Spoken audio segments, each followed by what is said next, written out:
Maintenant, j'ai le grand plaisir de vous souhaiter officiellement la bienvenue. Je suis Michèle Asselin, directrice de l'Association québécoise des organismes de coopération internationale.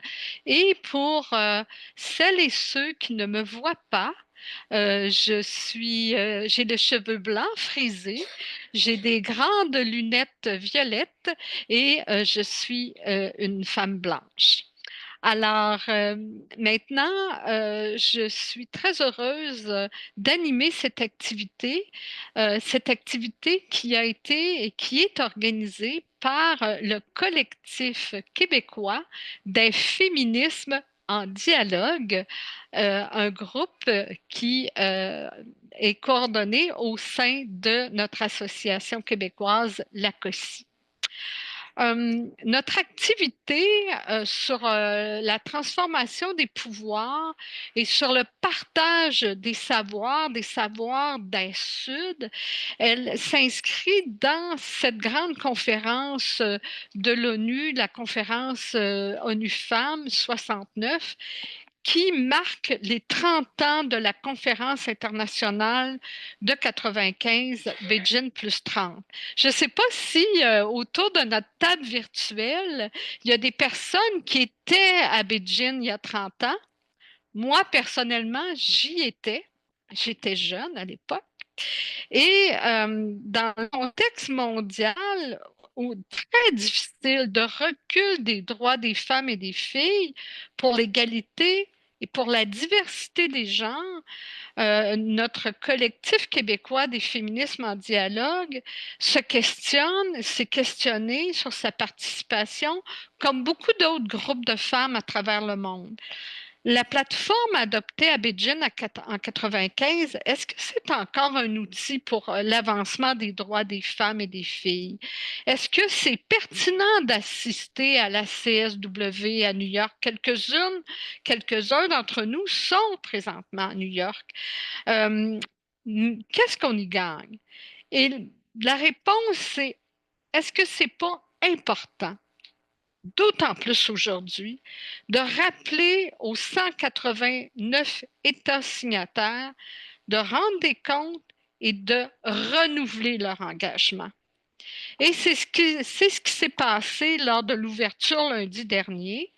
Et ben, je vous inviterai à aller voir la déclaration d'ouverture qui, dans ce temps de grande division, je le souligne, a quand même été adoptée par consensus. Et parmi les grandes questions qu'on entend beaucoup, on a parlé d'assurer un financement adéquat, prévisible, durable et à long terme pour les groupes qui font la promotion des droits des femmes et des filles, de la diversité des genres. Beau défi dans un monde où on assiste à la hausse des dépenses militaires, très souvent au détriment de notre financement et certainement aussi au détriment des services publics essentiels à l'avancement de nos droits. Je n'irai pas plus loin puisque nous avons 5 panélistes de grande expérience qui vont partager leur point de vue sur ces grandes questions. C'est un webinaire qui va prendre la forme d'un dialogue autour des perspectives de genre transformatrices des rapports de pouvoir en coopération et solidarité internationale et qui a pour objectif très important de s'ouvrir au savoir des Suds dans une perspective de co-construction. Le monde est complexe, nous avons des défis complexes et nous avons besoin de partager nos savoirs, nos compréhensions. Alors, permettez-moi de vous présenter les 5 panélistes qui ont accepté de relever le défi de participer à ce dialogue. Je vous les présente très brièvement, mais ma collègue Catherine va mettre dans la boîte de clavardage leur biographie. Alors, j'ai le plaisir de vous présenter Colline Camillet du Canada. Colline, si tu peux nous saluer. Alors, elle est conseillère principale en genre et inclusion sociale chez Mission Inclusion, un groupe actif au Québec. J'ai aussi le plaisir de vous présenter Dianaba Diallo. Bonjour Diana. Dianaba, pardon. Elle est du Sénégal. C'est une femme handicapée, titulaire d'une licence en développement communautaire et une formation en droit. Elle milite dans les organisations de défense et de protection des personnes vulnérables, en particulier les femmes et les filles handicapées. Dianaba, je vous souhaite la bienvenue.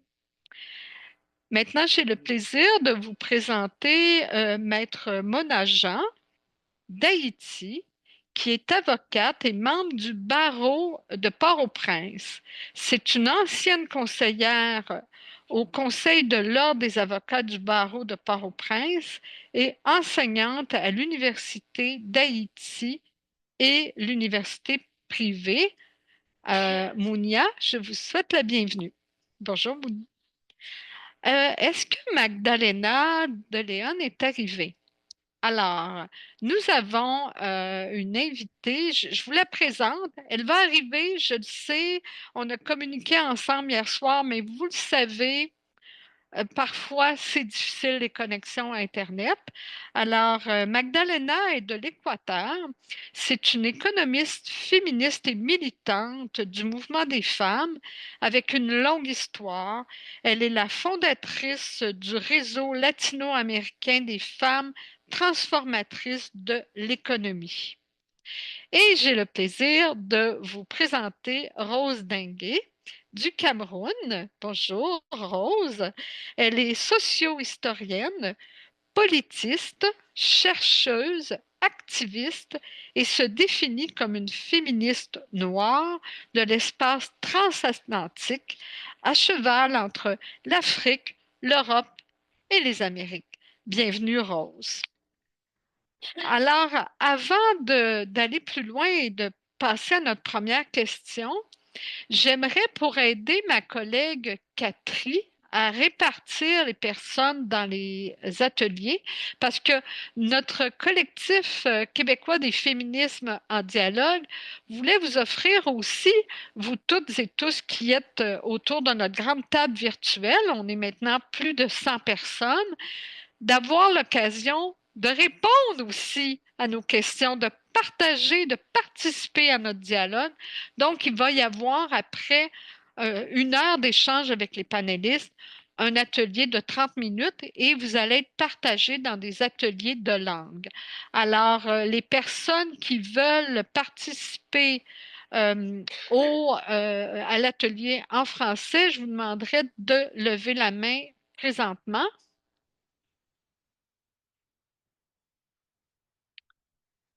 Euh, donc, euh,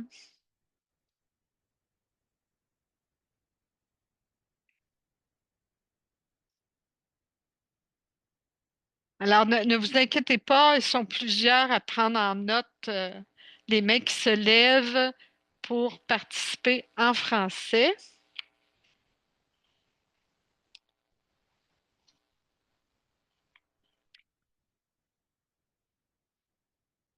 C'est beau.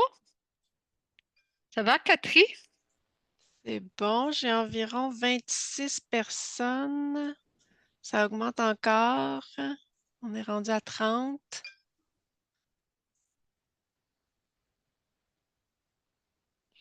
31 Alors, personnes.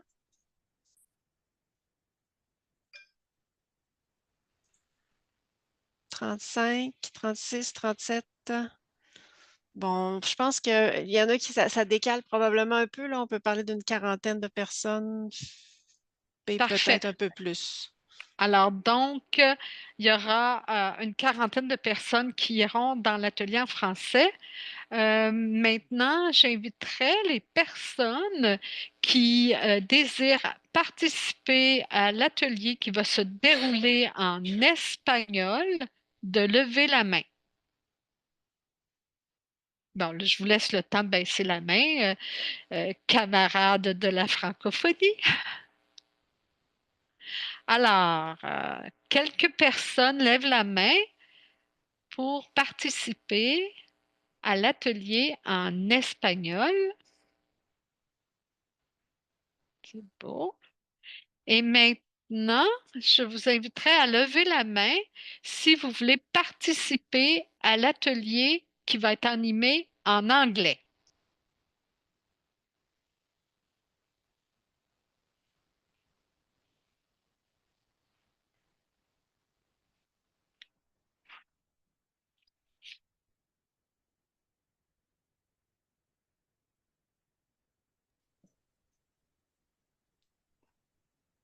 Alors, il y a une personne, Rougui, qui n'a pas trouvé l'icône. Alors, je pense qu'on va prendre en note que vous voulez participer en anglais. Alors, c'est beau? Parfait. Oui, c'est bon. Alors, donc, une première question que je transmets à nos panélistes, c'est comment se réapproprier le sens profond. Et pour nous, on dit radical, radical dans le sens d'aller à la racine, de reprendre sens des termes importants que sont l'intersectionnalité, le genre, l'empowerment, la justice sociale et la paix, ou la paix. Alors, Colline, est-ce que vous, en fait, Colline, on travaille très étroitement ensemble, alors ce ne sera pas manquer de respect envers elle. Vous permettrez que je la tutoie, ça va être difficile pour moi de la vouvoyer. Alors, Colline, est-ce que tu veux prendre la parole en premier? Merci Michel. Bonjour à toutes et tous. J'espère que vous m'entendez bien. Je vais essayer de parler lentement. Alors, merci beaucoup pour cette question. Je pense que ça lance bien le débat, Michel. Et peut-être avant même de se lancer dans la discussion, moi, j'aimerais peut-être situer ma positionnalité.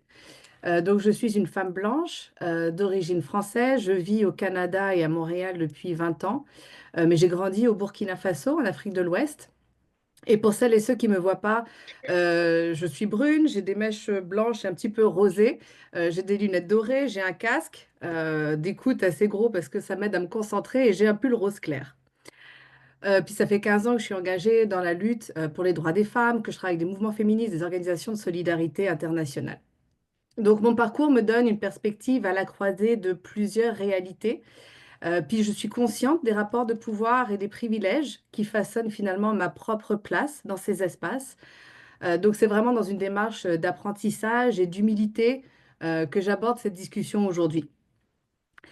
Alors, c'est une grande question, Michel, mais peut-être déjà pour commencer, pourquoi est-ce qu'il faut se réapproprier finalement ces notions, ce sens profond et ce sens radical? Parce qu'à la base, c'est des notions qui devraient amener une transformation sociale. Et en fait, on se rend compte de plus en plus que ça devient plus des outils de bureaucratie, finalement, de gestion bureaucratique. Donc, on voit vraiment qu'il y a une dépolitisation de ces concepts une fois qu'ils ont été institutionnalisés. Puis quand je dis institutionnalisés, c'est dans les grandes institutions internationales, comme dans nos ONG, finalement. Puis, par exemple, l'intersectionnalité, donc à l'origine, c'est un concept qui est ancré dans les luttes des femmes noires, euh, mis en forme, mis à la lumière par Kimberly Crenshaw. Puis aujourd'hui, c'est une notion qui est réduite à une case, finalement, dans un cadre de projet. Souvent, on le voit comme une simple addition de discrimination. Puis on met rarement réellement en question les rapports de pouvoir et les structures de pouvoir, en fait, qui placent les femmes et les personnes marginalisées dans ces situations-là. Ici à Montréal, on a Silma Bilgué aussi, qui est une chercheuse de l'Université de Montréal, qui nous a introduit au concept du blanchiment de l'intersectionnalité. Puis je me suis replongée dedans les dernières semaines, puis les derniers jours. Donc, je ne sais pas si vous connaissez ce concept-là. Il est également en anglais, Whitening Intersectionality. Et l'idée, c'est vraiment de rendre le concept un peu inoffensif, sans remettre en question les structures de pouvoir, donc le racisme, le capitalisme, le colonialisme. Puis souvent, on le réduit à désagréger des données par sexe et âge. Puis je pense que ça peut certainement parler à d'autres personnes autour de la table. Donc c'est ça, c'est non, c'est difficile d'aller finalement vraiment plus loin. Ça le vide complètement de son origine militante. Ça devient vraiment un jargon technocratique qui est utilisé par beaucoup d'institutionnalisés d'institutions sans vraiment un réel engagement qui vient derrière. Puis surtout, ça évite les questions de race et de colonialisme, alors qu'à la base, c'était là pour ça. Ça a été vraiment créé pour ça. Donc ça se concentre uniquement sur le genre, principalement, et puis sur les autres formes potentielles de discrimination. Puis là, je voulais faire un petit coucou à ma collègue de cœur, Fadwa Cherraj, qui m'a prêté ses notes que je vous partage aujourd'hui. Euh, Merci. Est-ce que je m'arrête là? Oui, oui, oui, oui. Puis, oublie pas que tu vas avoir l'occasion de Je vais rebondir revenir. après. Super, merci. D'accord. Alors maintenant, j'ai le plaisir de donner la parole à Dienaba. Dienaba.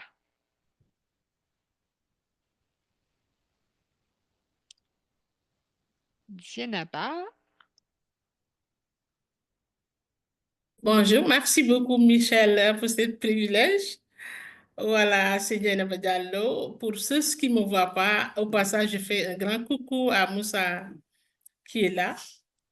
Donc, je suis femme handicapée, je suis un handicapé physique, le polio que j'ai eu à l'âge de 7 ans.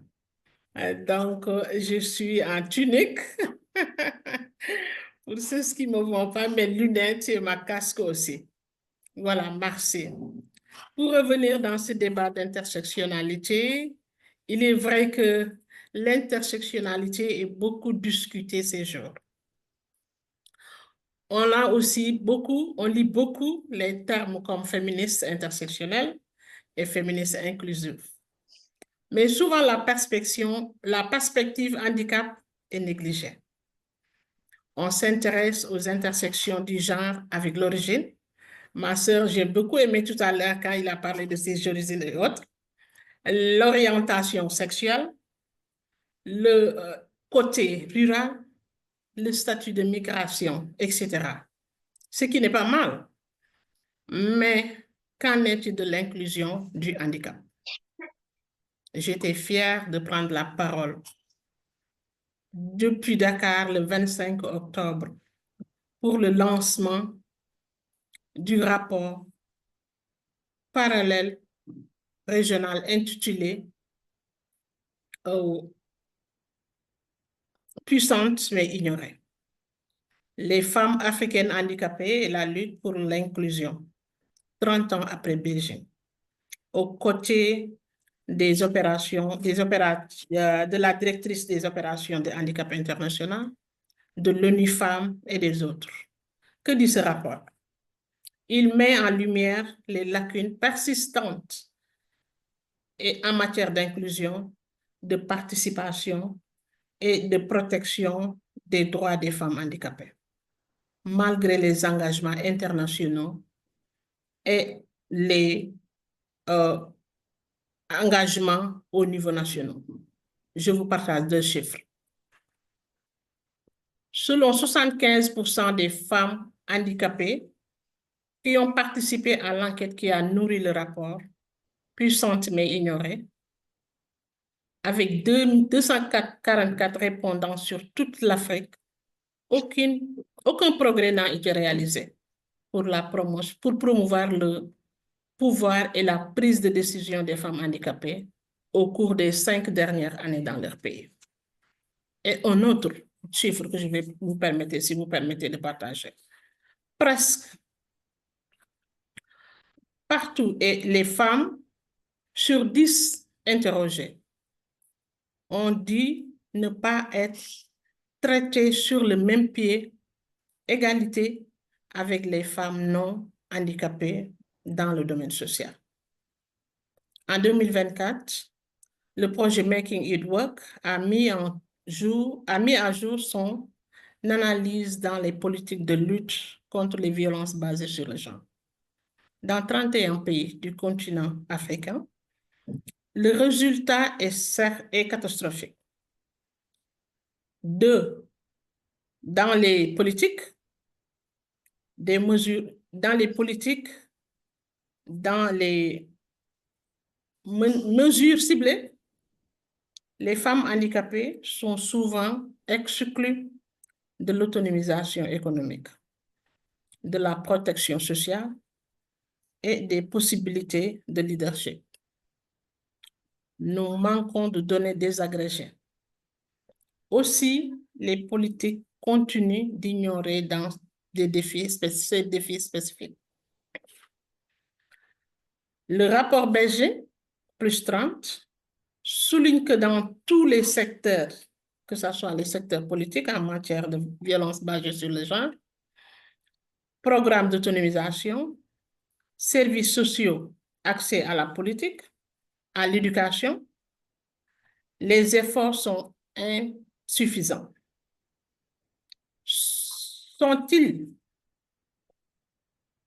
Selon, soit ils sont négligés le handicap, soit ils concentrent sur les personnes handicapées sans prise en compte du genre.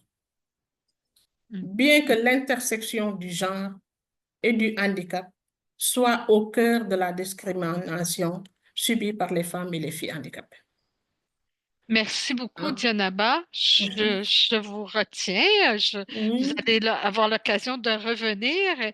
Et maintenant, si vous permettez, je vais passer la parole à Magdalena. Hola, Magdalena.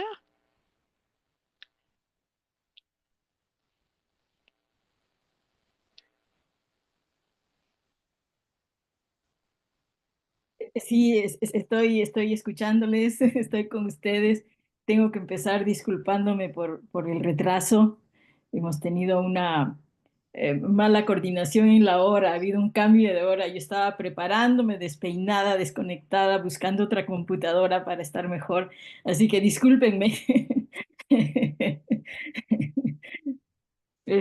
Bueno, un gusto compartir este espacio con ustedes.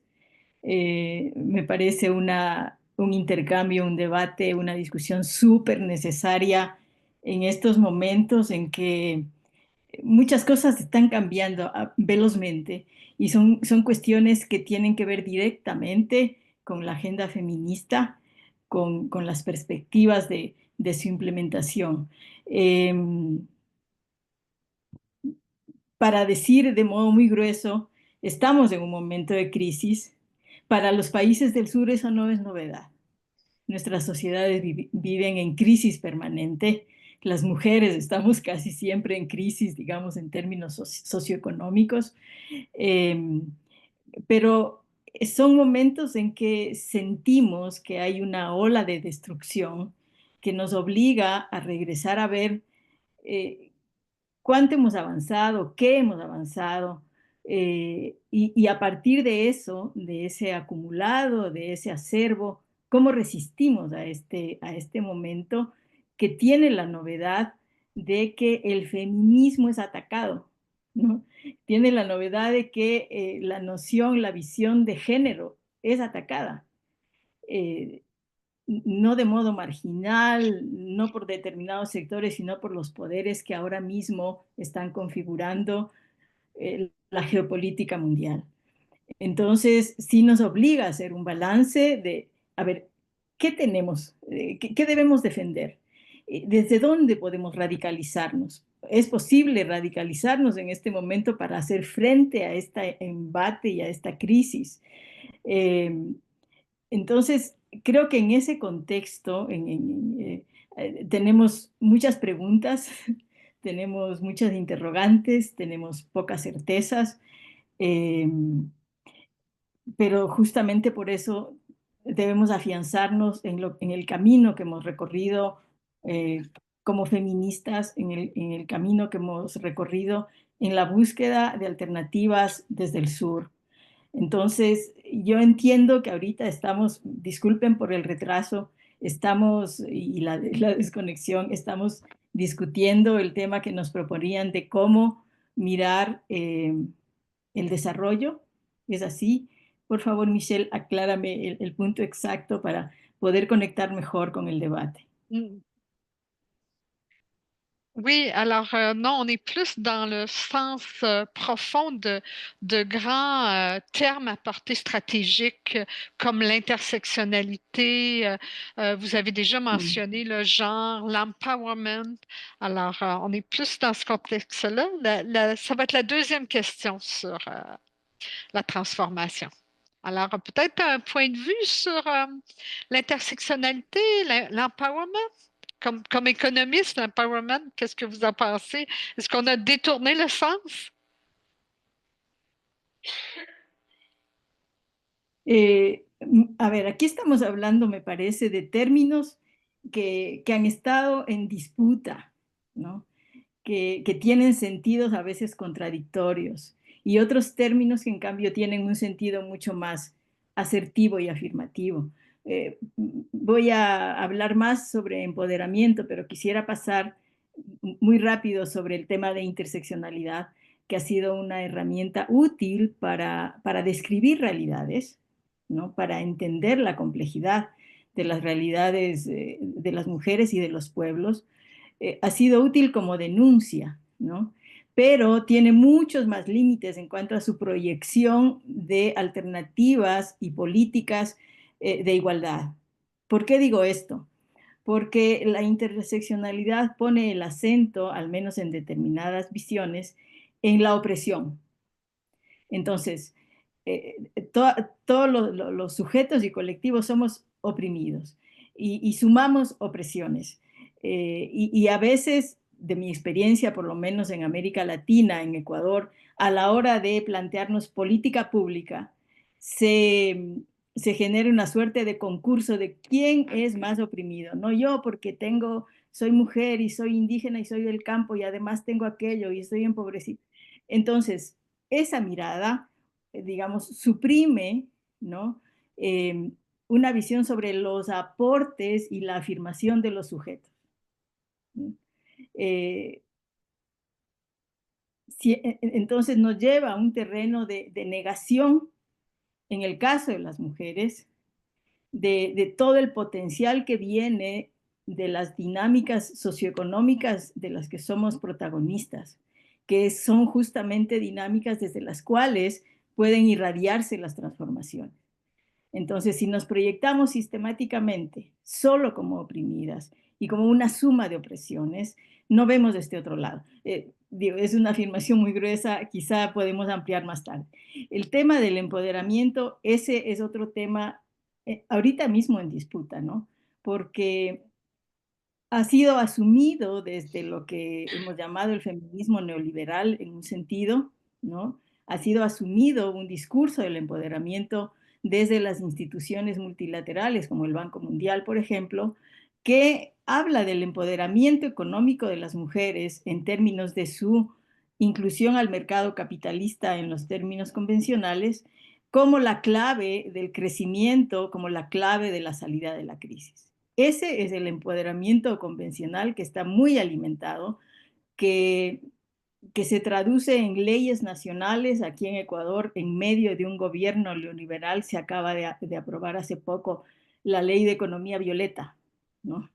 Entonces, son formas para incluir a las mujeres al mercado capitalista y ver ese empoderamiento en esa clave individual de competencia que no resuelve para nada los temas globales de la reproducción.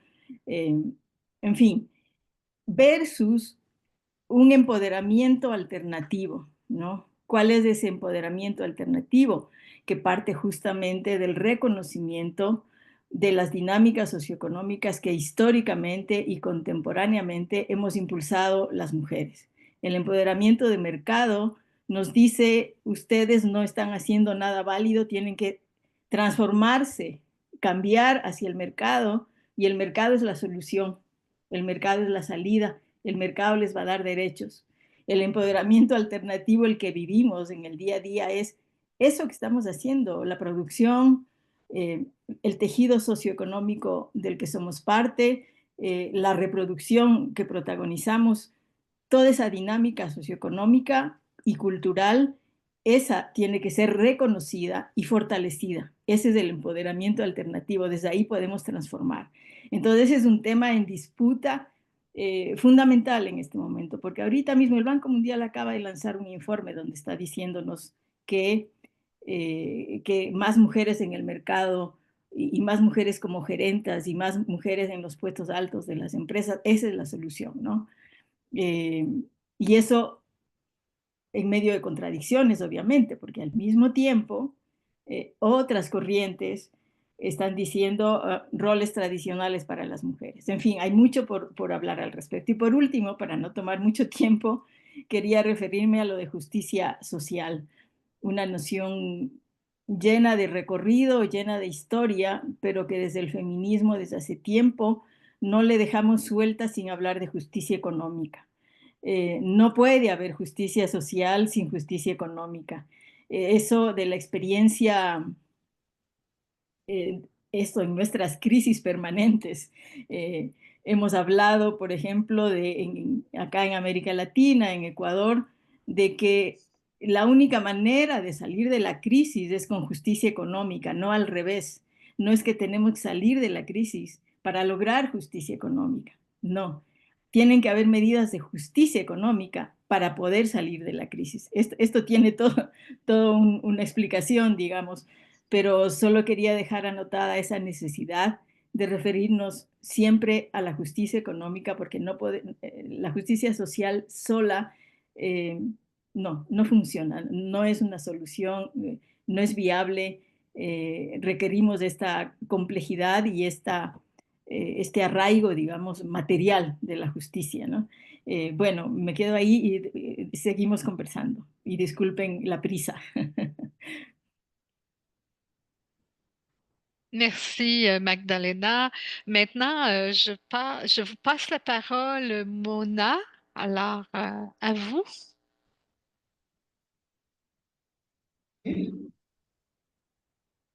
Bonjour, c'est encore un plaisir d'être avec vous pour ma participation au niveau d'Haïti. Donc, je vous dis un grand merci de m'avoir associé à cette activité.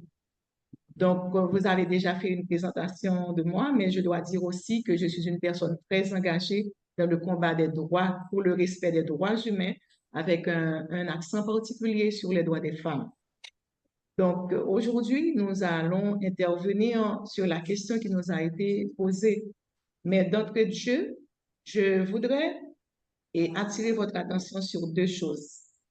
Il y a la situation qui prévaut en Haïti, mais il y a la situation du respect des droits de la personne. Toutes les conventions qu'Haïti a signées sont dans les politiques publiques. Nous sommes dans une situation d'exception par rapport à la question de sécurité que les femmes n'ont pas. Et quand il y a une situation similaire, c'est en général les femmes qui paient les conséquences et c'est encore les femmes qui sont beaucoup plus victimes parmi les autres victimes de manière globale et générale. Donc, parler de l'intersection, parler de la décolonisation, de la coopération internationale, c'est des concepts qui sont très importants pour nous et qui apportent, je dirais, un palliatif, une sorte de compensation à cette situation que nous traversons, parce que la coopération internationale est extrêmement importante pour nous. Nous devons dire que face à cette situation, il y a la déclaration de l'expert des droits humains, cette déclaration qui a été faite, c'est une réalité avec laquelle nous vivons chaque jour. Mais il y a aussi cette solidarité qui est dans le secteur des femmes et cette déclaration que les femmes qui sont en Haïti, qui combattent contre la violence et tout ce qui met je dirais, qui met en veilleuse le respect des droits des femmes, ces femmes sont debout. Nous avons cette résilience qui nous lie au-delà de la situation que nous traversons. Et vous allez sentir toute l'émotion dans ma voix, parce que c'est pas donné, c'est pas facile pour les femmes, même en temps normal, et maintenant avec les femmes qui sont dans les abris et qui étaient déjà victimes, qui vivaient dans une situation extrêmement difficile et précaire par rapport au respect de leurs droits, par rapport à l'accès aux services sociaux de base et ces mêmes femmes sont dans des abris provisoires, elles sont encore plus victimes que d'habitude. Mais une chose est certaine, là, on ne peut pas se défaire des acquis. Tout ce qu'on a eu comme dans le secteur des femmes, comme des acquis démocratiques, comme le combat pour le respect des droits de la femme, comme l'accès à la justice, comme le pouvoir de pouvoir prendre ses décisions, l'empowerment, tout ce qui est, je dirais, qui est l'essence de la femme en tant que femme, en tant que leader, en tant que personne, c'est pas mise en veilleuse. Nous sommes obligés de transcender pour pouvoir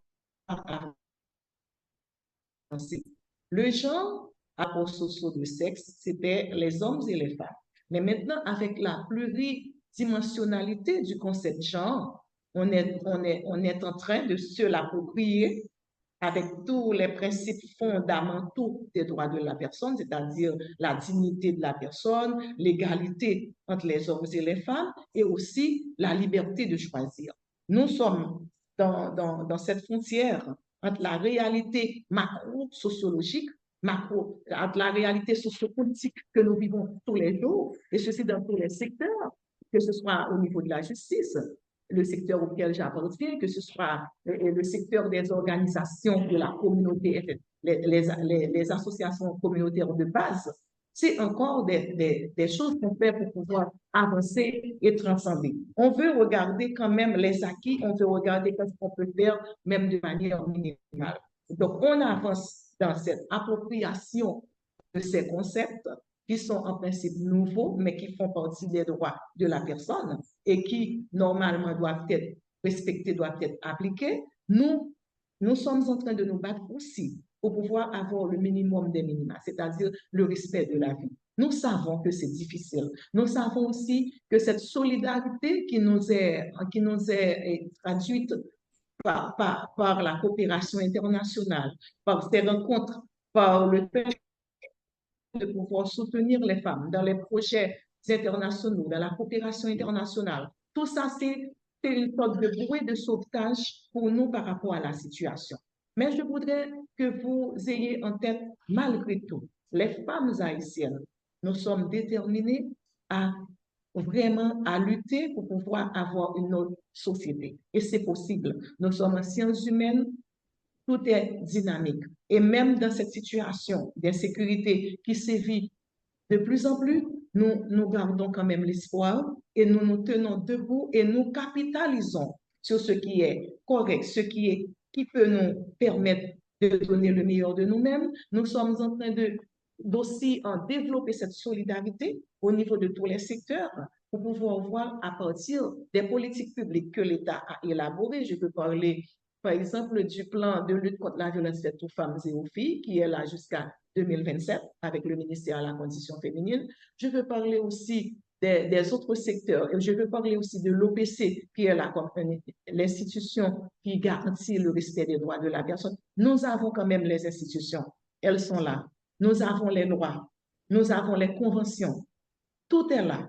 Les politiques publiques, tout. Nous n'avons pas, c'est pas des droits qui n'ont pas été, c'est la situation macro-sociologique qui constitue un obstacle majeur au respect des droits des femmes. Et tout ce qui est l'intersectionnalité, tout ce qui est empowerment, c'est pas mise en veilleuse, mais on est passé à d'autres choses. On est passé au droit à la vie. On est passé à la sécurisation. On est passé au respect, en fait, à la protection des femmes dans les abris provisoires. On est passé à la thérapie de groupe. Comment permettre aux gens, malgré tout, comme on l'avait dit pour le 25 novembre, comment se reconstruire à travers ce cycle de violence, à travers cette violence qui fait partie de notre quotidien. Mais nous voulons dire que nous sommes là, nous respirons et cette solidarité qui transcende et la société haïtienne qui va vers le féminisme international, qui va vers la coopération, ça nous apporte. Je peux dire, c'est comme une sorte cette solidarité, elle est beaucoup plus pratique, elle est là pour nous et nous savons que nous pouvons compter sur ce féminisme qui transcende les cultures les sociétés et même les situations sociopolitiques que nous sommes en train de vivre. Alors, Voilà. je vous arrête là. Vous allez revenir pour témoigner concrètement qu'est-ce qu'on peut faire au niveau de la solidarité et de la coopération. Merci pour votre témoignage poignant, Mona. Alors maintenant, pour terminer ce premier tour de table, je vous passe la parole, Rose. À vous. Bonjour à toutes et à tous, j'espère que vous m'entendez bien. Oui. Donc, c'est un plaisir de partager cet espace avec vous toutes et tous aujourd'hui et d'avoir cette discussion à plusieurs voix. Donc, je vais me présenter rapidement. Pour les personnes qui ne me voient pas, je porte un t-shirt orange et un haut ghanéen en coton tissé multicolore avec du noir, du orange et du jaune. J'ai un casque violet, des lunettes rondes roses. Et des boucles, j'adore mes boucles, des boucles, on va dire, africaines avec des coris. Donc, merci pour ces questions sur notamment la réappropriation des concepts d'intersectionnalité, genre, empowerment, justice sociale, paix, dans un sens radical, et notamment peut-être en lien avec justement les préoccupations du programme de Bédine. Et dans mon propos, ce que je voudrais faire, c'est faire quelques rappels, c'est-à-dire que donc parmi les domaines de préoccupation, il y a la question des femmes et santé, femmes et pauvreté, violence contre les femmes et conflits armés, etc. Et je pense qu'on est toutes conscientes, et ça a été dit plusieurs fois dans le cadre de ce panel, qu'on vit dans un contexte global de backlash, de backlash antiféministe, mais aussi un contexte de crise exacerbée. C'est Magdalena qui a dit que ouais, nous, dans les populations du Sud global, c'est un peu une sorte de contexte de crise permanent. Mais il se trouve que ce n'est pas juste de la crise, on est aussi dans un contexte de conflit et de génocide. Donc, on est dans un contexte où on a des génocides qui se passent notamment de manière, on va dire, limite télévisée. Et donc, dans ces contextes-là, évidemment, comme les collègues l'ont dit avant moi, les droits des femmes et des minorités en général sont souvent des droits qui sont violés, remis grandement en cause. Et donc, pour moi, tenter une réappropriation critique de ces concepts-là, ça veut dire aussi tenter une réappropriation politique et radicale. Et je voudrais l'ancrer à partir d'une démarche qui va faire 4 rappels contextuels géopolitiques très récents, parce que justement, la collègue Mona Jean a parlé tout à l'heure du contexte macro-sociologique, et je pense que ce contexte macro-sociologique est nourri par le contexte géopolitique. Et pour rebondir à ce que Djenaba a dit plus tôt sur le handicap, si on y réfléchit bien, le handicap est absent parce qu'on ne le rend pas visible, mais par exemple, dans les contextes que je vais rappeler, on peut voir comment la question du handicap et donc va traverser en fait ces réalités-là, un handicap physique, mais aussi le handicap invisible, le handicap issu de la santé mentale, etc. Donc, un rappel rapide, c'est que pour moi, on ne peut pas tenir ce genre de conférence sans rappeler l'actualité très, très récente. C'est qu'on a près de 70% de victimes du génocide d'Israël contre le peuple palestinien à Gaza qui sont des femmes et des enfants. Ça, je pense que c'est hyper important quand on se réunit pour parler des questions de droits de femmes, dans ce genre de contexte, de rappeler ça. Et de rappeler aussi qu'avant le déclenchement du génocide en cours, la première condition qui s'est imposée au peuple palestinien, donc femmes et hommes confondus, c'est un régime d'apartheid qui continue d'ailleurs et qui sert de cadre à la poursuite de la colonisation, de la dépossession, des déplacements forcés, etc., etc. Parce que tout à l'heure, on parlait de l'intersectionnalité qui est dépolitisée, donc vidée de sa partie critique, et notamment profondément anticolonialiste, anti-impérialiste et antiraciste. Un autre chiffre, c'est que plus de 1 million de femmes ont été victimes de viols en République démocratique du Congo suite au conflit dans l'est du pays, qui est un conflit qui est nourri par quand même les puissances impériales en dépit des discours qui sont tenus dans les instances internationales. Et des témoignages recueillis par l'organisation Save the Children révélaient que certaines survivantes étaient âgées d'à peine, donc survivantes de violences sexuelles et sexistes, étaient à peine âgées de 9 ans. Par ailleurs, actuellement au Soudan, il y a une guerre avec des épisodes génocidaires également. Et c'est une guerre qui va attaquer plus souvent, qui va fragiliser encore plus les ménages dirigés par les femmes. Et dans ce contexte-là, 1,63 million de femmes en âge de procréer n'ont pas eu accès aux services de santé adéquats en 2024, alors même que à la fin de cette année, on attendait 54 000 accouchements. Et enfin, je vais terminer avec la situation dans mon pays où il y a actuellement une guerre qu'on appelle la crise anglophone qui oppose des sécessionnistes des régions anglophones aux forces armées, donc qui a cours depuis 2016. Et des rapports montrent qu'au fil du temps, la violence dans cette région a été cristallisée autour de la violence sexuelle à l'encontre des jeunes filles, qui est apparue comme une punition pour s'être opposée aux groupes armés, soit aux groupes armés, soit aux forces gouvernementales. Ce qui veut dire ici que les violences sexuelles et sexistes sont perpétrées et par l'armée régulière et par les sécessionnistes. Et donc, au vu de ce contexte qui n'est pas exhaustif, donc j'ai pris juste 4 cas rapidement, vous m'excuserez pour la rapidité de ces cas-là, je ne suis pas entrée en détail. On vit donc une situation de crise intense, et cette crise intense est notamment caractérisée par une guerre contre le corps des femmes et des filles, et je pense que la camarade Mona Jean a parlé tout à l'heure de la situation en Haïti. Et donc, face à ces situations-là, comment penser l'intersectionnalité, le genre, l'empowerment, la justice sociale et la paix? Je pense qu'il est important aussi de rappeler que dans les contextes que j'ai mentionnés, comme dans d'autres contextes, les conflits, les crises ne viennent pas de nulle part et que c'est souvent le prolongement, certes extrême, hein, de contextes sociopolitiques et économiques délétères. Le conflit armé est ici le point culminant de situations d'injustice sociale, politique, économique insoutenable. Tout à l'heure, on parlait d'empowerment économique avec Magdalena. Et donc, il ne peut pas y avoir de paix sans projet de justice sociale, politique, économique, structurelle. Et donc, si on doit penser la paix et la justice sociale, on doit les penser dans ce cadre-là, à mon avis. Et cette justice sociale, politique, économique, structurelle doit être holistique et donc intersectionnelle. Et là, on arrive à la question de l'intersectionnalité, c'est-à-dire qu'elle doit être issue d'un processus fondé sur une praxis politique développée à travers des savoirs et des pratiques alternatives dont le but, c'est de démanteler les inégalités.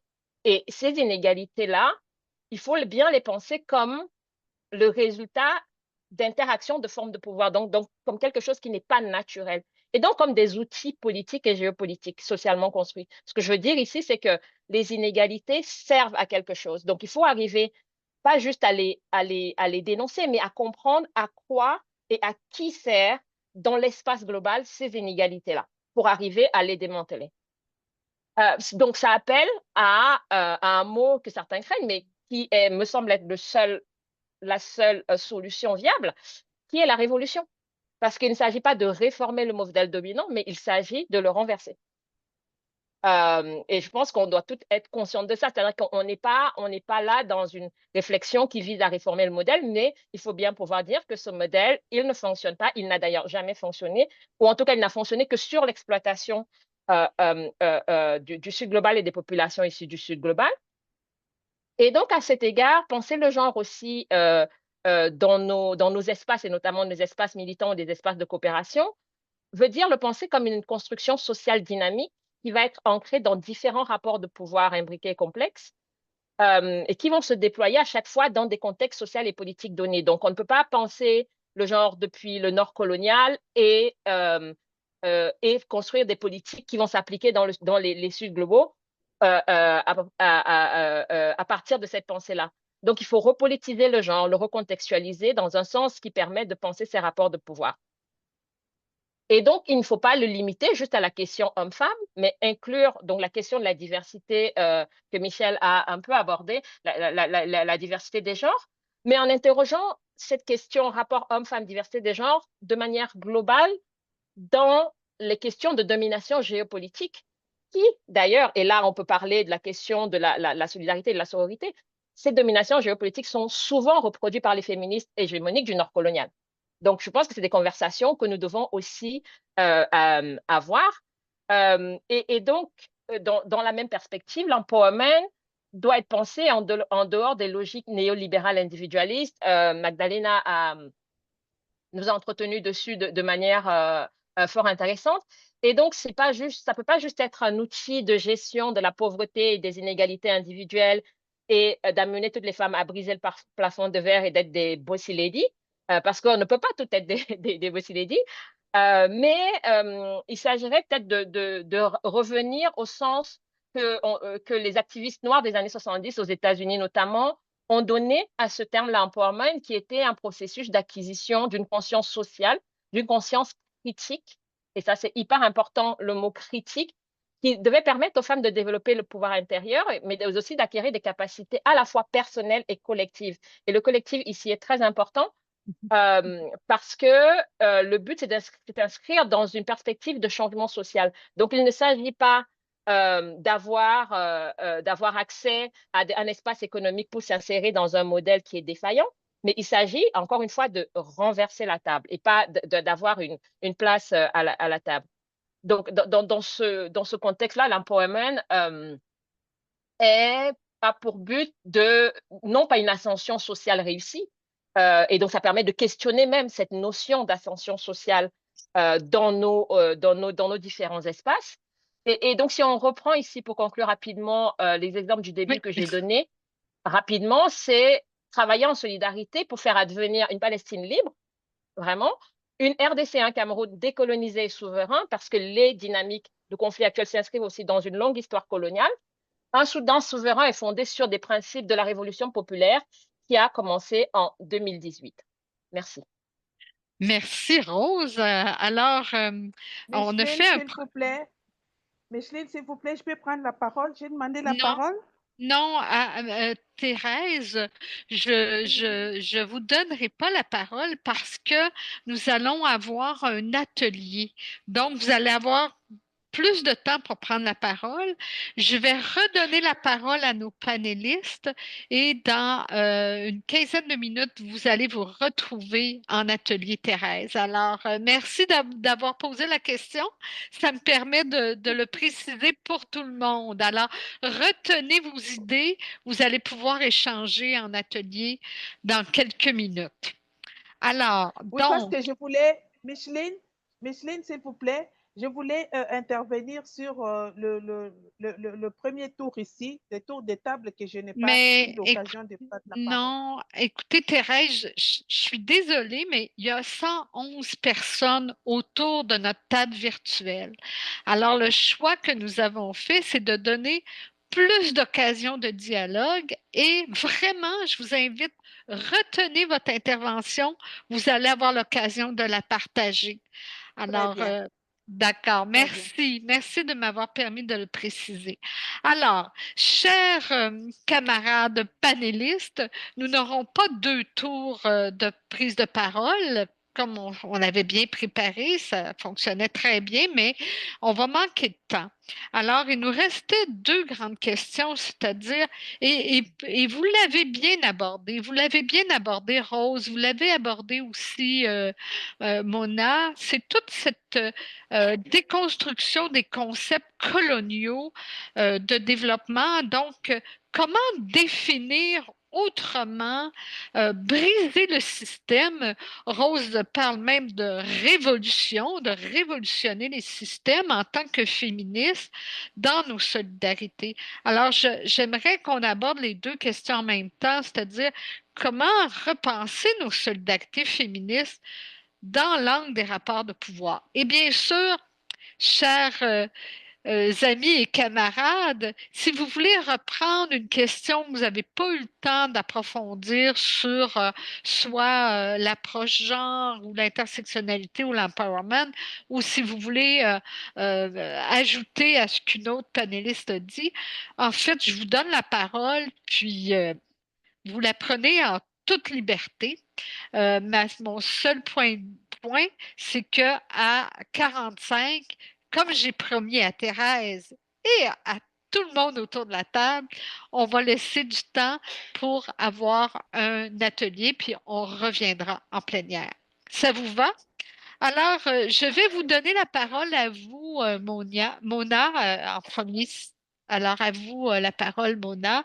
Vous pouvez revenir sur des concepts que vous voulez reprendre ou parler davantage de la solidarité internationale que vous avez bien souligné dans votre intervention ou de nos rapports féministes? Je voudrais dire deux choses. Le féminisme, il y a tout ce qui est ce mouvement du Sud, et il y a aussi ce féminisme au niveau de tout ce qu'on appelle cette coopération, le féminisme des pays du Nord. Donc, il faudrait que l'on fasse deux choses. Il faudrait qu'on tienne compte des éléments culturels qui ne sont pas des tabous, qui ne sont pas des obstacles à l'épanouissement de la femme, qui ne constituent pas des obstacles, des préjugés qui empêchent à la communauté des pays du Sud, comme mon pays, et latino-américain, de pouvoir donner cette possibilité à la femme d'être autonome. Il faut qu'on tienne compte de cet élément. La seconde chose aussi, il ne faudrait pas que l'on garde cette solidarité, donc on apporte cette solidarité, mais ce n'est pas une solidarité qui tient compte de cette réalité et qui tient compte. Mona, on a beaucoup de difficultés à vous entendre, Mona. Est-ce que vous pouvez fermer votre caméra? Peut-être qu'on vous entend. On n'arrive pas à m'entendre? Non, je suis désolée parce que ce que vous dites, c'est important. Oui. Est-ce que ça va mieux? Oui, ça va mieux. Oui, ça va mieux, on vous entend mieux. Ça va mieux? Vous aimeriez que je reprenne? Oui, s'il vous plaît, on a manqué. OK. Donc, je disais qu'il faudrait... Oui.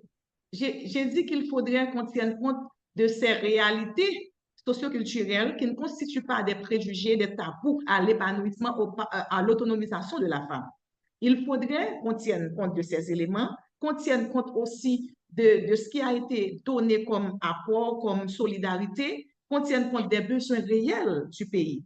Parce qu'on vient, on aide, mais on aide par rapport à quoi? Quels sont les véritables besoins? Comment est-ce qu'on peut remettre en question, ou du moins évaluer cette solidarité féministe par rapport au contexte sociopolitique, par rapport au contexte socio-économique, par rapport aux vrais besoins du pays. Donc, je pense que c'est un élément duquel il faut tenir compte. Le second élément aussi, c'est vraiment de regarder la question de pouvoir. Pouvoir, le féminisme de l'Europe, le féminisme du Nord, le féminisme colonial, comment remettre en question ce mouvement féministe colonial pour dire qu'on vient, on vous apporte une solidarité, on vient, on vous apporte, on essaie de vous parler de la non-discrimination, mais là, cette non-discrimination, elle doit aussi tenir compte des réalités. Ces besoins socio-économiques doivent aussi être, je dirais, le leitmotiv ou bien la base même, ou bien le noyau même de cette solidarité qui doit dépasser le pays, qui doit dépasser la culture, qui va vers l'autonomisation de la femme. Moi, je pense que c'est dans cette perspective-là qu'il faudrait qu'on regarde les rapports au niveau de la décolonisation par rapport au mouvement féministe. Merci beaucoup, Mona, pour votre intervention. Magdalena, est-ce que vous voulez poursuivre le dialogue? Magdalena. Hola, sí, claro que sí. Gracias, Mona, Rose, por tan interesantes propuestas y análisis. El tiempo se nos queda tan cortito que quisiéramos tener más para desarrollar e intercambiar. Quisiera tratar brevemente de mencionar dos tendencias que han operado en estos años en el ámbito de la cooperación y la solidaridad internacional. Por un lado, como la noción de desarrollo en sus múltiples vertientes, porque la noción de desarrollo ha estado también en disputa, tiene muchos apellidos, ha sido interiorizada por las sociedades y los países y es una de esas cuestiones que no podemos desechar en su conjunto, porque a su interior están elementos que también hemos puesto desde acá. Es decir, son cuestiones bastante complejas en la experiencia de nuestros países, ¿no? Y por otro lado, el tema de la descolonización. Es decir, en términos de desarrollo ha habido una corriente crítica que ya el norte ha asumido de algún modo. Decir, a ver, no, o sea, no vamos a llevar desarrollo, ¿no?, a ninguna parte, no somos el modelo que tiene que ser asumido por los demás. Eso tiene un camino recorrido. Tiene menos camino, pero también hay un recorrido en términos de la visión de crítica a la colonialidad, la identificación de las matrices coloniales que están en muchas de las iniciativas de relación y de intervención. Pero a su vez, esa es una corriente que puede tener matices y puede tener distintas connotaciones y experiencias en relación con las realidades concretas. Me gustó mucho esta alusión de Mona a las realidades, o sea, mirar las realidades de los países, ¿no? Cómo las realidades de las mujeres tienen esa correspondencia con un contexto mucho más amplio, mucho más complejo, y cómo de algún modo esos instrumentos que siempre nos van a ser útiles, que hemos logrado en la esfera internacional y que tienen un lenguaje universal, aterrizan en cada realidad particular y tienen que ser ahí interpretados, ¿no? Entonces, en este mismo momento, no sé, me parece que un ámbito concreto para la solidaridad internacional feminista es este de la interpretación de qué está sucediendo en el mundo y en nuestros países. Acá tenemos muchas incógnitas. Por ejemplo, en América Latina estamos viviendo ya el azote, el influjo de gobiernos de ultraderecha, ¿no? Entonces, por ejemplo, en Argentina está Milei.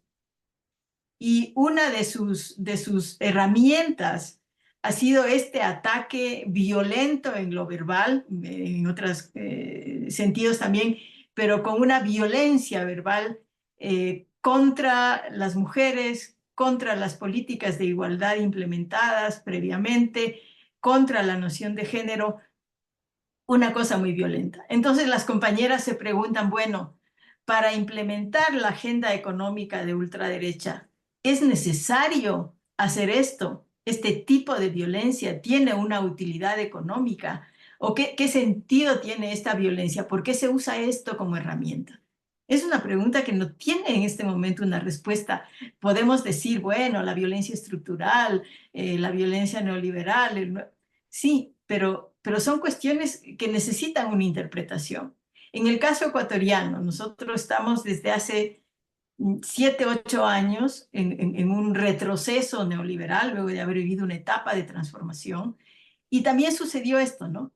La primera línea de ataque del gobierno de derecha fue que se elimine la ley de comunicación. La ley de comunicación era una ley dentro de un cuerpo amplio de leyes, de una constitución diferente, que trataba de controlar el influjo mediático corporativo y empresarial. Entonces decimos, ¿por qué un banquero que era ese presidente, un banquero de derecha, no ponía por delante la agenda económica, puso por delante la ley de comunicación? Porque eso era necesario para abrir el campo a su agenda económica. Es decir, hay una serie de interrelaciones de la política y de las políticas económicas, sociales, culturales, que es necesario entender en este momento, interpretar en este momento para mejor reaccionar, ¿no? Cierro diciendo que en medio de todo esto está una tensión en lo que hemos entendido como relación con el Estado y las instituciones, sean estas nacionales o sean estas globales, la institucionalidad. Con frecuencia hay desconfianza, se dice, no, es que el Estado es la estructura que nos oprime o el Estado implementa políticas contra las mujeres, pero en realidad lo que estamos viviendo ahora es una sociedad o sociedades que han girado muy a la derecha y en unos casos con niveles de violencia. En el Ecuador estamos viviendo una situación muy crítica a ese respecto de la violencia, y una instancia pública que es una mediadora para nuestros derechos, ¿no? Como decía Mona, ahí están escritos esos derechos, pero hace falta que se apliquen, ¿no? Esa institucionalidad, esa pública, esa esfera de lo público está siendo atacada. Pero directa y rápidamente. Entonces son encrucijadas que estamos atravesando en este momento. ¿Cuáles son las tendencias de la sociedad, de la realidad de las instituciones, del Estado? ¿A quiénes nos dirigimos los movimientos? Ha habido una tradición, una línea, por lo menos en América Latina, de priorizar por parte del movimiento feminista y de mujeres una relación con el Estado, ¿no es cierto? De dirigirnos hacia la instancia pública para lograr reconocimiento de derechos, políticas, pelear por presupuestos. Esa relación privilegiada tenía un sentido, tenía una razón de ser. ¿Por qué nos dirigíamos hacia el Estado y no peleábamos eso hacia la sociedad, por ejemplo? Entonces, hay un ámbito, insisto, en que necesitamos juntarnos solidariamente para interpretar, para entender fenómenos que han ido convergiendo en el norte y en el sur. Antes parecía que nuestras realidades eran radicalmente distintas, la del norte y la del sur.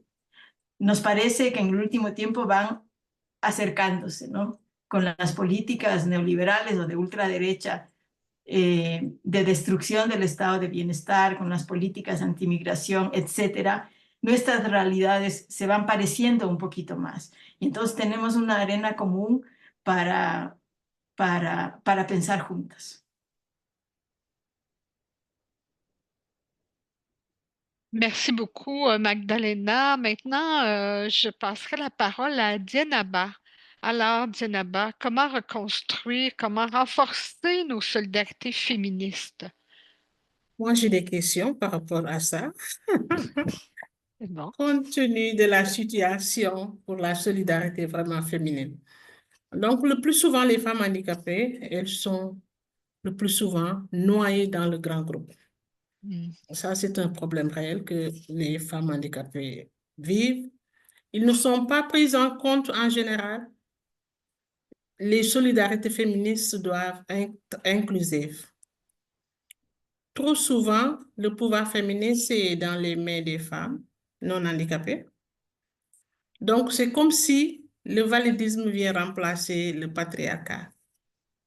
Selon des projets comme, si ce n'était comme des projets comme Making Inward et d'autres, pratiquement les femmes handicapées ne seront pas représentées dans les grands événements des Nations Unies.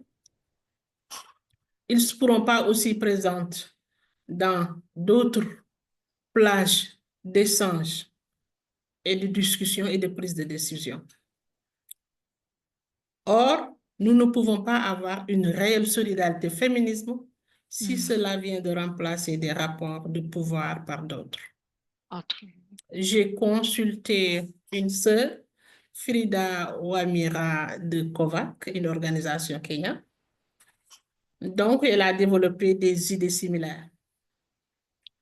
Comme elle dit, je cite comme elle dit, la solidarité exige une responsabilité active. Les perspectives qui ont plus de pouvoir et de privilèges doivent admettre leur rôle dans le maintien des inégalités et agir pour changer cela dans les groupes féministes. La solidarité ne consiste pas à parler au nom des autres, non, mais à utiliser sa position pour amplifier les voix marginalisées et remettre en question les structures de pouvoir. La solidarité féminine doit veiller à ce que toutes les voix soient vraiment entendues. Si je peux revenir un peu sur la question 2, si le temps nous permet, moi je voudrais parler d'abord des rapports de financement autour de l'argent. Le plus souvent, on amène des financements à une organisation du Sud. Ils sont déjà orientés par l'organisation financière. Donc, on ne tient pas en compte des réalités de ce qui se passe et à mon avis, actuellement, cela doit changer. Les fonds sont utilisés pour imposer des actions qui ne sont pas liées aux besoins, qui ne sont pas liées aussi aux réalités.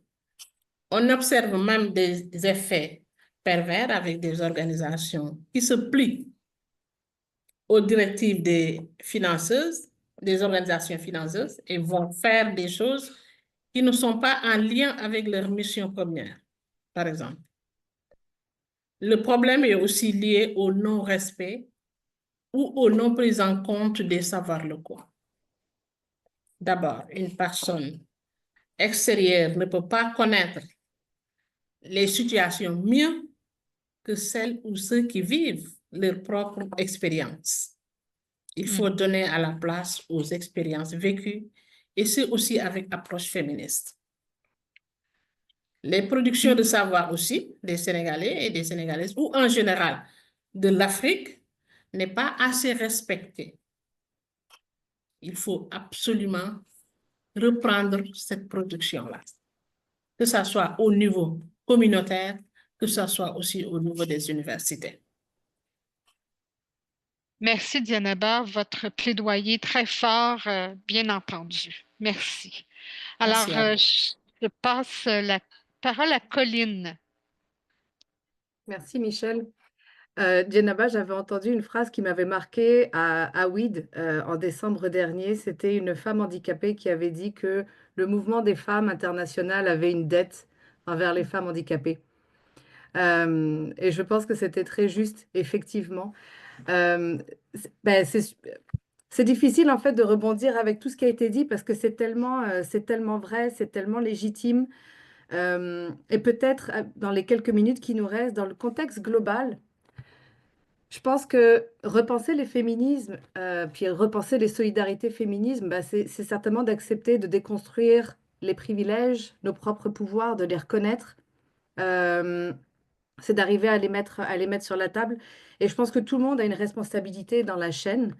Et là, dans le contexte de Beijing, c'est sûr que en général, les projets de développement international, puis je mets des guillemets, donc qui sont des héritages d'un système colonial, parce qu'il n'y a pas si longtemps, on parlait de pays développés, de pays sous-développés. Donc le langage, quand même, ça fait pas si longtemps que le langage a évolué, puis qu'on parle plus en ces termes-là, donc c'est quand même très récent. Donc c'est sûr que les mentalités sont certainement encore imprégnées de ces rapports de pouvoir-là, et c'est très difficile de s'en extraire. Et la question du financement, c'est certain que c'est la clé. Si on veut se donner le temps d'avoir vraiment des espaces solidaires, de travailler dans cet esprit féministe solidaire réellement, ça prend du temps. Ça prend de se créer de la confiance, de comprendre les réalités réellement. Et ça prend du temps et ça prend du financement parce que qu'on le veuille ou non, ça reste le nerf de la guerre. Le problème, c'est que nos projets actuels répondent à des bailleurs de fonds qui répondent à toutes ces plateformes internationales qui sont soumises à des jeux géopolitiques énormes qui nous dépassent. Puis je ne sais pas si la révolution va arriver demain, mais quoi qu'il en soit, on n'a pas le choix actuellement de travailler dans le cadre qu'on a. Et dans les indicateurs qu'on nous impose à court terme. Donc, pour aller mesurer tout ce qu'on fait en autonomisation économique des femmes, par exemple, justement, qui est réduit à une sphère ultra individualisante, où on remet sur les épaules des femmes avec qui on travaille finalement ce poids de s'élever par elles-mêmes, sans vraiment remettre en question tous les enjeux dans lesquels elles évoluent. Donc, c'est pour ça qu'il y a beaucoup de questions encore qui doivent être posées, puis c'est sûr que là, on n'a pas le temps aujourd'hui de tout le faire, de toutes les voir en tout cas.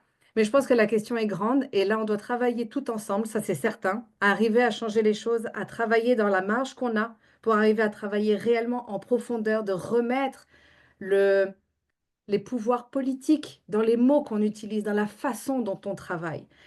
Les objectifs, je le dis sans arrêt, les objectifs sont aussi importants de la façon dont on a travaillé avec nos organisations partenaires, avec les femmes avec qui on travaille dans la réalité, de replacer leur savoir, de les mettre en valeur, leurs analyses, de valoriser leurs analyses, de pas seulement donner des données, mais demander leurs analyses et de vraiment de les mettre en valeur sur un pied d'égalité. Je pense que ça va être la clé. Donc, j'aurais beaucoup de choses à dire encore, mais je vais laisser la dernière intervenante à parler. Merci beaucoup. Alors, merci beaucoup, Colline. Rose, vous avez la parole. Vous terminez ce tour de table avant. Oui, je vois des mains levées, des personnes qui voudraient prendre la parole. Je répète, il va y avoir un atelier tout de suite après la dernière prise de parole de Rose. À vous la parole, Rose. Merci beaucoup. Je vais essayer je pense qu'il y a beaucoup de choses qui ont déjà été dites par ailleurs, donc je vais essayer de résumer un peu, de rassembler ma pensée et je vais partir de ce que Dienaba a partagé avec nous sur cette idée de la responsabilité, de la solidarité qui exige une responsabilité active, qui m'amène aussi à rebondir. Donc, et là, c'est comment construire une solidarité transformatrice, solidarité féministe, à rebondir sur ce que Colline a dit sur le fait que, oui, pour l'instant, on doit travailler avec la marge qu'on a.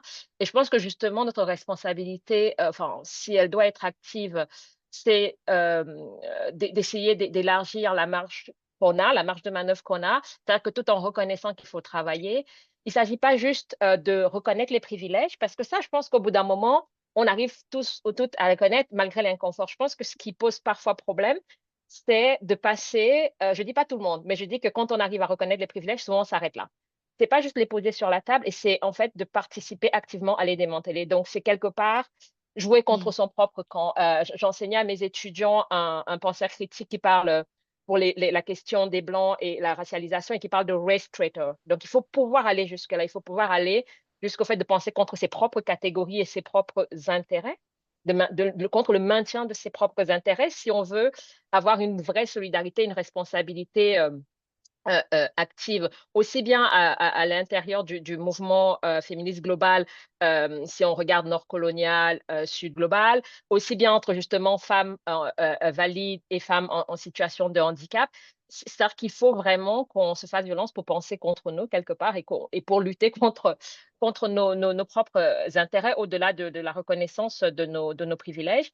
Et à cet égard, lors d'une autre table ronde qu'on avait eue, on avait évoqué l'idée de penser la positionnalité comme un outil d'action transformatrice. Et une des camarades, Noélie Guzman, avait parlé du fait d'agir en tant que sœur externe et donc de se positionner à la fois en tant que complice, tout en reconnaissant les positionnements de personnes externes justement aux enjeux dont il est question. Et là, on revient vraiment à la question de reconnaître les savoirs locaux, les expériences locales et les valoriser, et en reconnaissant aussi leur pluralité et leur complexité.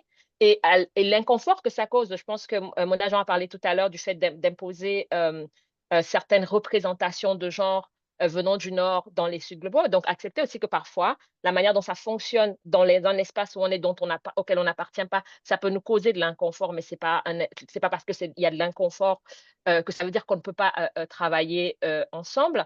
Et donc, avoir des alliances comme ça où les personnes des parties puissantes, ce que la politique Chamine Davernat appelait les parties puissantes, c'est-à-dire nous qui sommes situés dans le Nord colonial, comprennent un peu plus la charge de ce travail sur les inégalités, notamment de penser souvent à la sécurité de nos collègues sur le terrain, notamment les collègues qui sont dans des toutes petites organisations qui ont moins de visibilité, etc. De réfléchir à ce type de questionnement très, très pratique-là avec elles. Et sur la question du développement rapidement, je suis d'accord avec tout ce qui a été dit jusqu'à présent et sur justement l'historique colonial de cette notion de développement et du fait qu'elle s'est aussi inscrite à un moment donné dans le fait de mettre certains espaces du Sud global sous le giron du libéralisme et du capitalisme contre le communisme. Et moi, je pensais comme ça, je me suis dit, en fait, est-ce que on ne devrait pas rompre avec l'idée même du développement pour penser plus en termes de coopération dynamique entre des partenaires égaux, mais aussi cette dynamique de coopération s'articulera avec une dynamique de réparation. Et donc, de ne pas penser l'aide au développement, mais de penser la réparation. La réparation comme la reconnaissance des effets continus des dynamiques coloniales et impériales historiques.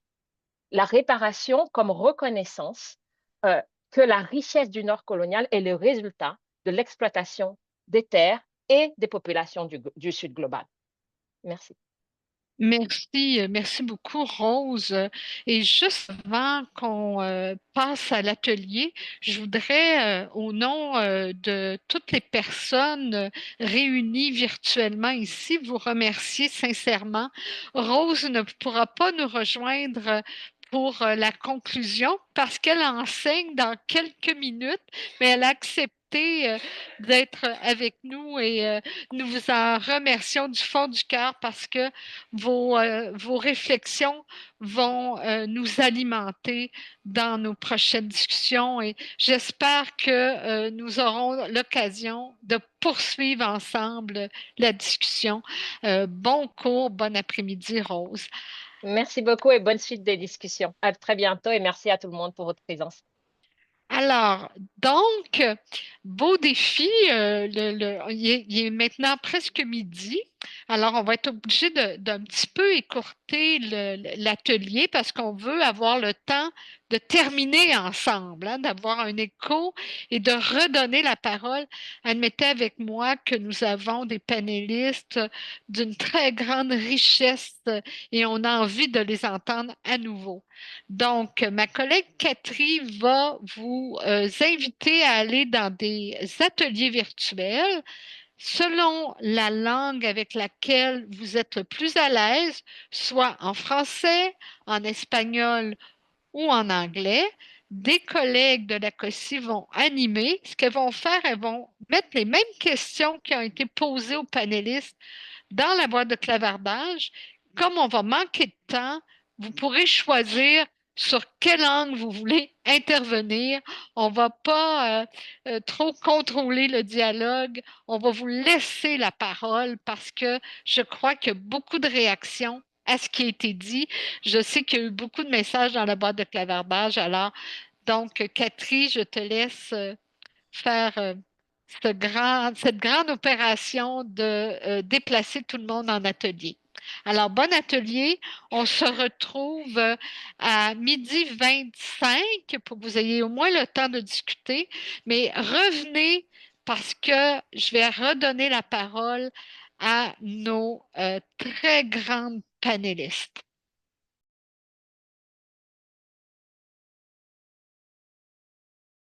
J'ai eu la chance d'assister à un atelier francophone et je vais vous dire que s'il y a une richesse certaine de nos panélistes, il y avait une grande richesse des savoirs aussi des personnes présentes autour de notre grande table virtuelle. Alors, c'était très pertinent là, d'être présente à l'atelier.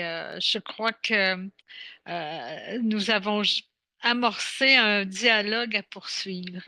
Alors, sans plus tarder, parce que je sais que plusieurs d'entre vous ont déjà d'autres engagements, je vais donner la parole aux panélistes pour une conclusion. Alors, c'est elles qui vont conclure. D'abord, je donnerai la parole à Mona. Mona, est-ce que vous voulez prendre la parole, s'il vous plaît? Oui. Donc, À vous. c'est bon? Oui, on vous entend bien. Je vous remercie S'il une vous fois plaît, de s'il plus vous parce que plaît, nous sommes... s'il vous plaît, Michel, s'il vous plaît, je vous en prie, je voudrais Oui. prendre la parole avant les panélistes. Je ne Non, voulais pas c'est pas intervenir dans possible. les groupes. Michel, s'il vous plaît, je n'ai pas voulu parler dans les groupes parce que je voulais que la grande salle m'entende. S'il vous plaît. Ben, dans ce cas-là, je vais vous donner la parole après les panélistes parce qu'il y en a qui vont quitter. D'accord? Alors, on va vous écouter, mais après les panélistes, Thérèse. D'accord? Alors, Mona, je vous redonne la parole. Bien. Je disais un grand merci par rapport à la situation du pays. Ça a été une possibilité de vous en parler et de vous dire comment cette solidarité nous est importante. Mais je vais conclure en disant de faire cette comparaison. En Haïti, nous n'avons pas de problème et de discrimination à l'égard des femmes. De droit, nous avons l'égalité des sexes. Dans tous nos textes, depuis la Constitution, les conventions internationales, les instruments internationaux, nous n'avons pas de problème d'égalité entre les hommes et les femmes. De droit, oui, mais de fait, nous avons cette discrimination, cette violence qui sévit et qui peut être là de manière implicite ou bien de manière explicite. Eh bien, je voudrais que ce soit la même démarche aussi au niveau du féminisme. C'est voir, on a cette solidarité féministe de droit, de fait, on aimerait la voir. Ce serait un féminisme qui tiendrait compte de cette intersectionnalité, des éléments socioculturels, des vrais besoins et cette coopération internationale par rapport au développement local, par rapport au savoir-faire des femmes du Sud et de tous les pays qui bénéficient de cette coopération internationale. Ça aurait été intéressant pour nous dans la mesure où c'est une coopération qui peut être évaluée, qui peut être renforcée aux besoins, par rapport aux besoins et par rapport aux attentes. C'est vrai que cette solidarité, cette coopération ne peuvent pas résoudre les problèmes, mais ça peut apporter une certaine solution et ça peut aussi tenir compte des besoins réels et du savoir-faire des femmes et aussi du développement local et aussi du respect des droits de la personne sans considération aucune. Donc, je pense que c'est dans cette démarche qu'on peut vraiment arriver à un féminisme, à une coopération internationale qui fait avancer les objectifs du millénaire, les objectifs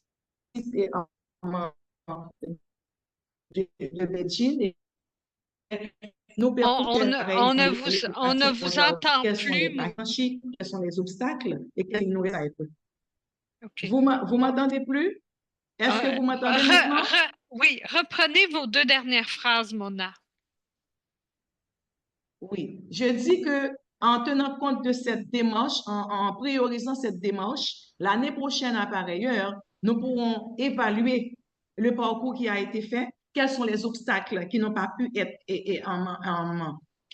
être franchis, qu'est-ce qu'il faudrait faire. Donc, ça va nous permettre vraiment de sortir et en fait d'avancer de la théorie vers une pratique qui tient compte des besoins, du savoir-faire et pour pouvoir avancer vers l'atteinte des objectifs de Beijing.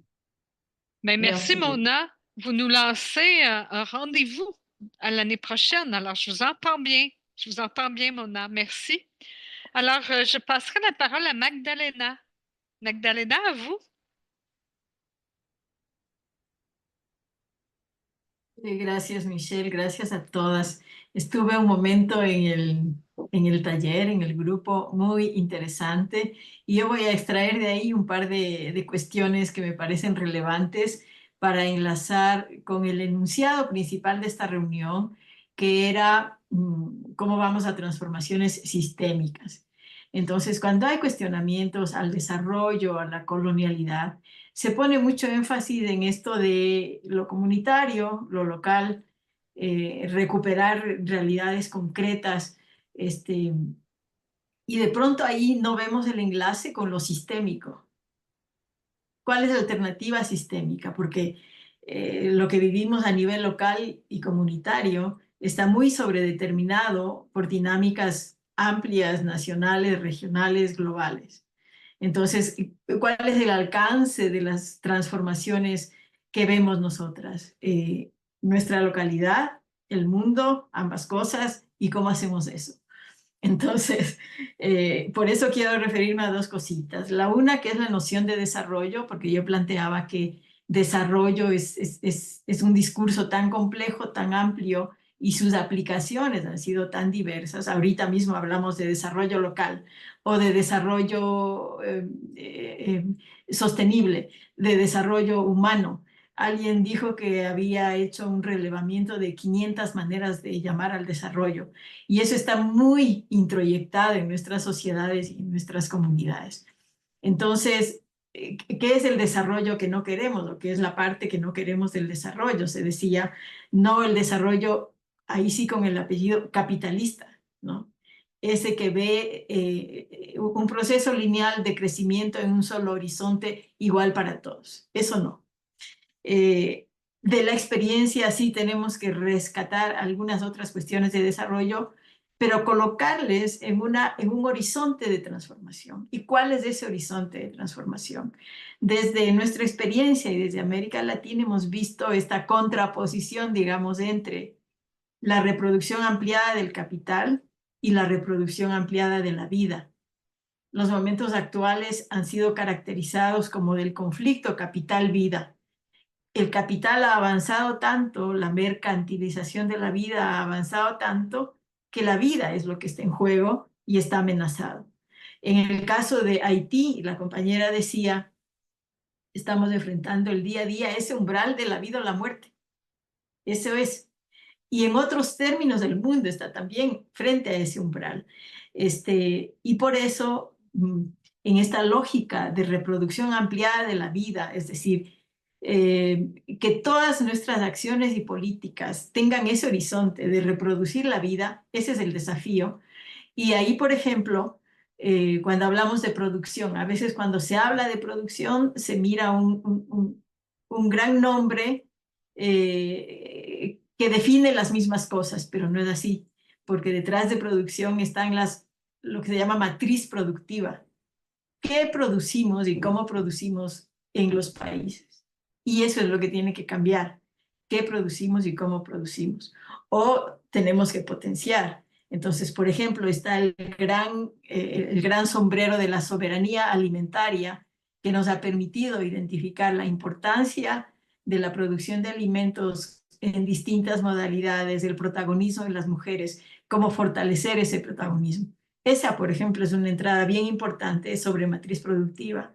O otro tema fundamental en este momento, que es matriz energética y que está en el corazón mismo de los conflictos mundiales y que define nuestras economías desde esa matriz extractiva que hemos reconocido. Pero está ahí, y entonces eso está asociado a matriz energética. ¿Cómo vemos nosotras, matriz energética alternativa que nos permita hacer esa transición sistémica hacia la reproducción ampliada de la vida? No son cosas disociadas, y por eso insisto y cierro con esto, que no podemos seguir viendo la agenda del norte que coopera con el sur. Tenemos agendas comunes, esto tenemos que mirarlo conjuntamente como problemas que nos atañen por igual al norte y al sur y encontrar desde ahí alternativas. Gracias. Merci beaucoup, Magdalena. Effectivement, on fait face à des problèmes de l'humanité. C'est l'humanité entière, juste les changements climatiques, par exemple. Alors, maintenant, je passerai la parole à Colline. Merci Michel. Effectivement, j'étais en train de me dire la même chose. Il y a tellement une surcharge d'enjeux, de crises multidimensionnelles dans le monde entier. Et puis, je ne vais pas prendre trop de temps parce qu'on a déjà dépassé, mais d'avoir été, en tout cas dans cet espace avec vous, ça a été un privilège. J'ai beaucoup appris. Puis dans les sous-groupes aussi, on a une diversité de perceptions, de réalités, de points de vue, d'expertise autour de la table qui est absolument phénoménale. Et je pense que c'est ça qu'on doit garder, à mon avis, de cette rencontre qu'on a eue aujourd'hui. C'est qu'on est capable de co-construire ensemble. Je pense qu'on parle le même langage. On n'est peut-être pas toutes d'accord sur tout, mais à mon avis, on est d'accord sur un grand point, c'est que les droits des femmes et de toutes celles qui se définissent comme des femmes dans le monde doivent être respectés, peu importe les contextes, peu importe le pays dans lequel on est. Et à mon avis, on a toute une responsabilité là-dedans. Puis je pense que je voudrais juste terminer sur un appel à l'action. Pour celles qui sont à New York, là, poussez fort, tout ce que vous pouvez. Mettez-le sur la table, criez-le, levez la main, parlez. N'hésitez pas, on est avec vous. Et puis pour toutes celles qui ont la chance d'être dans d'autres espaces par la suite, faites pareil, que ce soit à la COP, que ce soit dans toutes les grandes rencontres qu'on a, parce que c'est là que se décident beaucoup de choses. Tout le monde n'est pas autour de la table. Donc pour celles qui ont la chance d'y être, de représenter les autres, ben, poussez fort. Et merci beaucoup, merci à toutes. Merci Colline. Et maintenant, je passe la parole à Dienaba. Merci Michel. En guise de conclusion, moi je dirais que ce sont tous les rapports de pouvoir qui doivent être questionnés actuellement dans le monde entier, qu'ils soient les rapports nord-sud ou les rapports liés au sexisme ou au validisme. Ainsi, les solidarités féministes doivent permettre notamment soit aux femmes handicapées de porter leurs perspectives qui sont uniques et que ce soit sur leur propre expérience, mais aussi sur les défis féminisme en général. Les femmes handicapées sont une richesse pour le mouvement féministe. Oui. Ainsi, elles doivent être incluses et participer aux prises de décision dans les espaces féministes en général. Et je ne pourrais pas ne pas parler la solidarité de ce plateau, voir qu'il y a des sœurs qui ont partagé les perspectives et puis partagent les mêmes idées par rapport aux femmes handicapées. La situation telle qu'elles sont et de le reconnaître, ça aussi c'est une forme de solidarité. Merci à vous, mes sœurs, qui ont partagé ces perspectives. Merci aussi au collectif québécois des féministes de nous avoir permis vraiment de lever la voix encore, la voix pour vraiment partager les perspectives des femmes handicapées en Afrique de l'Ouest et francophone. Merci encore. Merci, merci à vous, Dienaba, pour votre plaidoyer qui a été entendu et on nous a posé la question. Maintenant, agissez, puis faisons le point l'année prochaine. Et Colline nous dit, portez la voix, prenez la voix. Alors, il y a Thérèse qui a demandé expressément la parole, mais vous n'avez qu'une minute, Merci. Thérèse, parce que beaucoup veulent quitter. Oui, oui, oui, je vais synthétiser. Michel, je profite de cette occasion pour parler, on parle de propre pouvoir. Aujourd'hui, nous sommes dans un contexte difficile en RDC où l'Est de la République est occupé illégalement par le Rwanda, juste un combat, une guerre des minéraux. La femme, la jeune fille et l'handicapée, notre sœur de l'Ouest qui parle là-bas, ce sont les plus vulnérables qui ne sont pas en mesure en ce moment de parler, de raisonner pendant ce mois de mars où nous avons la réflexion. Là, je sollicite votre intervention, votre mais pour la paix durable en RDC. Je sais que vous êtes toutes des femmes grandes dames, vous êtes capables de vous mettre debout et exiger le retour de la paix et le départ immédiat du Rwanda de notre territoire. Merci. Merci pour votre témoignage de la RDC. Nous savons que beaucoup de nos sœurs subissent extrêmement de violence. Alors, merci d'avoir pris la parole. Alors, du fond du cœur, je remercie nos panélistes et je vous remercie, vous, toutes et tous, d'avoir participé. Sachez que votre participation signifie aussi un engagement collectif et que nous devrons poursuivre ce dialogue. Si parmi vous, il y en a qui veulent ouvrir leur caméra, enfin ouvrir les micros pour qu'on puisse s'applaudir collectivement. Il y aura une mise en ligne de cette conférence. Vous en serez informés. Alors, bravo et ouvrez les micros. Merci beaucoup. Merci à tout le monde. Merci et bravo à tout le monde.